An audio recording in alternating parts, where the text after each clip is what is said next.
माँ Shitala recording studio Bihar Sharif. एक डाल देता छौड़ा हीरा ना मांगे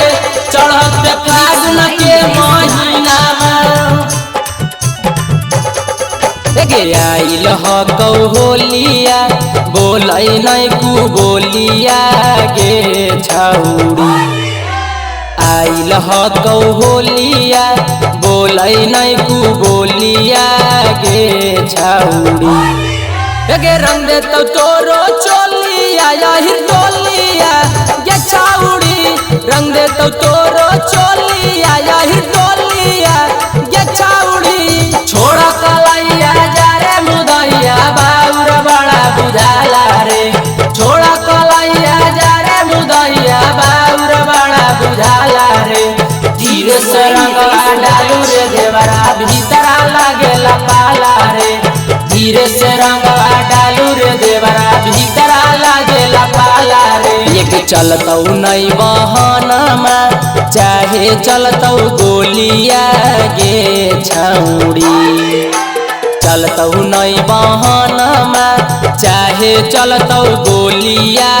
गे छौड़ी अगे रंग देतौ तोरो चोलिया महतो टोलिया गे छौड़ी रंग देतौ तोरो चोलिया पसवन टोलिया गे छौड़ी।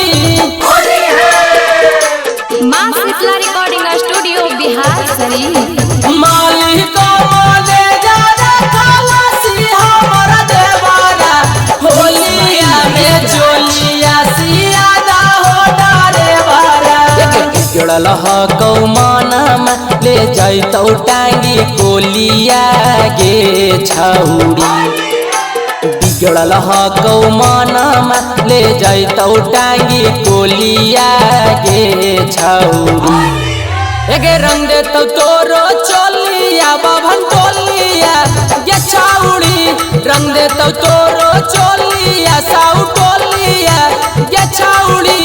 फगुआ में अगुआ में आइतौ त हमर जिया जुड़न हे गे फगुआ में अगुआ में आइतौ त हमर जिया जुड़न हे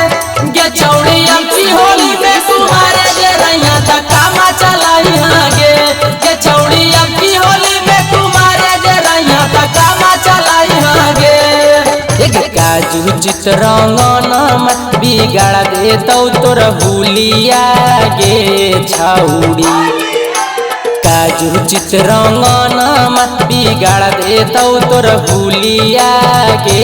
छौड़ी गे रंग देतौ तोरो चोलिया चौहन टोलिया गे छौड़ी रंग देतौ तोरो